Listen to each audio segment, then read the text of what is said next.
जब हमारी तनख्वाह बढ़ती है, माननीयों के बड़े पैसे बड़े हैं नहीं। सुक्खू जी ने 7 महीने में गाड़ियां बढ़वाई, मार्च महीने में पास हो गया और दिसंबर महीने तक तनख्वाह नहीं बढ़ी, अभी भी नहीं बढ़ी है, अभी भी नहीं बढ़ी अध्यक्ष महोदय, आपकी भी नहीं बढ़ी है। तनख्वाह तो क्या बढ़नी थी, विधायक निधि भी नहीं मिल रही है। बोलना उन्होंने, वो माननीय रेवेन्यू मिनिस्टर हैं, वो जयराम जी के ऊपर चले जाते हैं।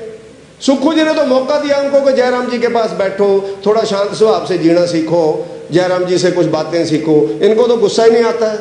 आपने देखा कभी गुस्सा आज आया?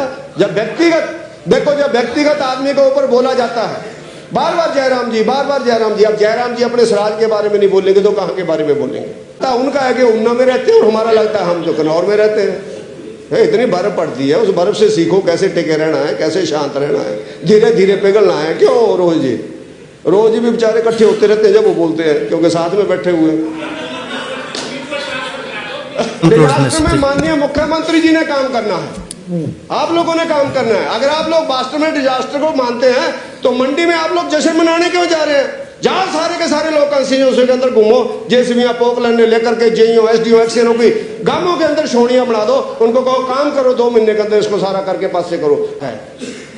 और शायद सत्ता पक्ष के लोगों को भी ये ध्यान में नहीं आ रहा कि वो अपनी ही नलायकी को जहां पर व्याख्यान कर रहे हैं कि सड़कें नहीं खुली हैं। आप ही बोल रहे हैं, हम थोड़े बोल रहे हैं, आप ही बोल रहे हैं। विक्रमादित्य जी की भी इसमें बेइज्जती है कि इनसे सड़कें ही नहीं खोली गई। एक नौजवान मंत्री है तो क्या कर रहे हैं विक्रमादित्य जी? अगर हिमाचल प्रदेश के अंदर पैकेज आज तक बंटा ही नहीं है तो जो माननीय मुख्यमंत्री जी की भी बेइज्जती है, जिन्होंने घोषणा की है 4500 करोड़ रुपया। बताओ 4500 करोड़ रुपया कहाँ है तुम्हारा? कि हिमाचल प्रदेश के अंदर सड़कें बंद है, मकान गिर गए, जमीनें बह गई हैं, पानी की स्कीमें ठीक नहीं हो रही हैं, तो इसका ठेका जनता का है, तुम्हारा ठेका है। ये तुमने करनी है ठीक, किसने करनी थी? आप किसकी बातों का व्याख्यान जहां पर कर रहे हैं? ये हमने करनी है सड़कें ठीक। अगर हमने करनी है तो आप लोग घर चले जाओ, हम कर लेते हैं। आप लोग छोड़ दो सारी चीजों को, हाथ खड़े कर दो, क्या दिक्कत है उसमें?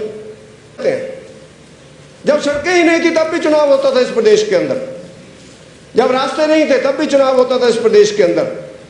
माननीय नेगी साहब से आग्रह रहेगा, हम जैसे नौजवान लोग थोड़ा बोल जाएं ज़्यादा, कोई दिक्कत नहीं है, पर नेगी जी तो बहुत ठंडे दिमाग के आदमी। इतनी बर्फ पड़ती है वहां पर, पता नहीं इतने गर्म कहाँ है। लगते बड़ी अचीवमेंट इस नियम 67 के अंतर्गत चर्चा के ऊपर और क्या हो सकती है कि पूरी सरकार आज ये बोल रही है कि हमसे कुछ नहीं हुआ पहले 6 महीने के अंदर, इसलिए हम लोगों ने चुनाव को टालने की कोशिश कर रहे हैं।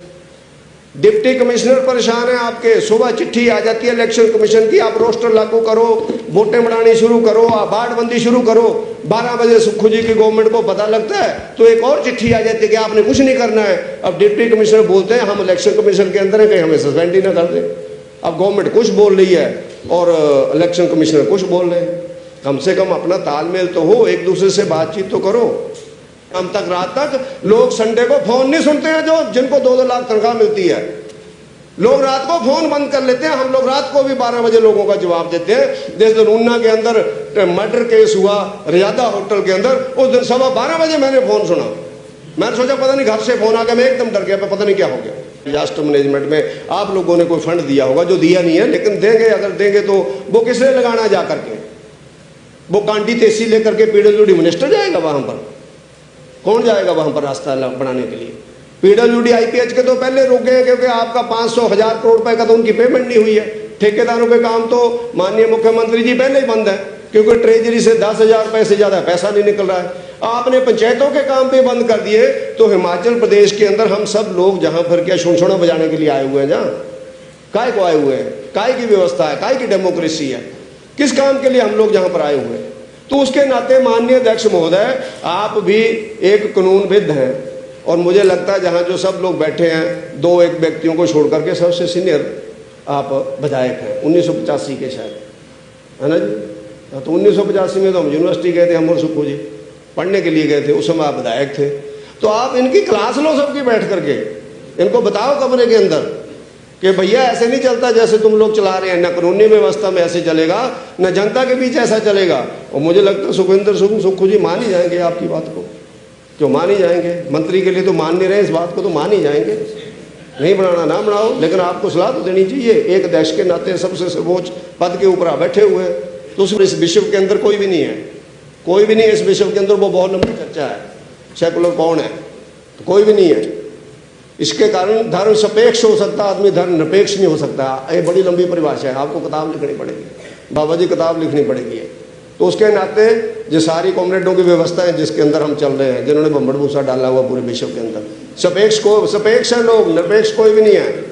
कि पंचायती चुनावों के ऊपर हम लोगों को फोकस करना चाहिए कि पंचायतों के चुनाव होने हैं या नहीं होने हैं, उसके ऊपर हमें फोकस करना चाहिए। हम लोग ऐसे तितलियों की तरह जहाँ लड़ी जा रहे हैं, तो उसके कारण, इसी कारण से राजनीति को लोग नफरत से देखते हैं। मैं दावे के साथ कह सकता हूँ, इस विधानसभा के अंदर बैठे हुए 68 विधायकों में से जितने परसेंट में ज्यादा ईमानदार होंगे, इतना ईमानदार समाज के अंदर नहीं है लोग। मैं दावे के साथ कह सकता हूँ 2 4 10 लोग होंगे गड़बड़। उसके बाद फिर किसी आदमी का 2:30 बजे आया, मैं कहा यार पता लग गया। फिर 4:15 बजे आया, मैं कहा अब तो सोने नहीं देंगे जी, अब बंद ही कर देते हैं। 4:15 बजे मैंने बंद किया। क्या कोई इस प्रदेश का बड़े से बड़ा ऑफिसर ऐसे रात को फोन सुनता है? कोई बात करता है कोई? लेकिन हम आप सब लोग हैं जो इन सब बातों को लोगों के साथ कंसर्न में जुड़े हुए हैं। आप लोगों ने क्या जश्न मनाना? जश्न से कुछ नहीं मिलेगा, जश्न से टशन नहीं होता है, कुछ नहीं होता उससे। ऐसे ही सुक्का टशन है, जैसे बस स्टैंड पे मारते हैं कई लोग, कुछ नहीं मिलता उससे। तो ऐसा इस जश्न से कुछ नहीं मिलने वाला है।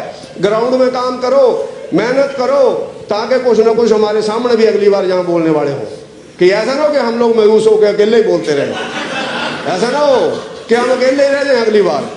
तो इसलिए मेरा आपसे आग्रह रहेगा, सुखविंदर जी आप चुनाव करवाओ, कोई भी जीत के आ गए, कौन सा सिंबल के ऊपर तो चुनाव है नहीं है, सिंबल के ऊपर तो है नहीं है। तो जो भी आएगा वो जीत करके लोकतांत्रिक व्यवस्था के अंदर कोई भी भाई बहन जीत करके, कंक्लूड प्लीज, वो हमारा होगा या तुम्हारा होगा। इसलिए मेरा आपसे निवेदन है कि आप लोग अपनी विफलताओं के मत्थे इस चुनाव की बड़ी मत दो।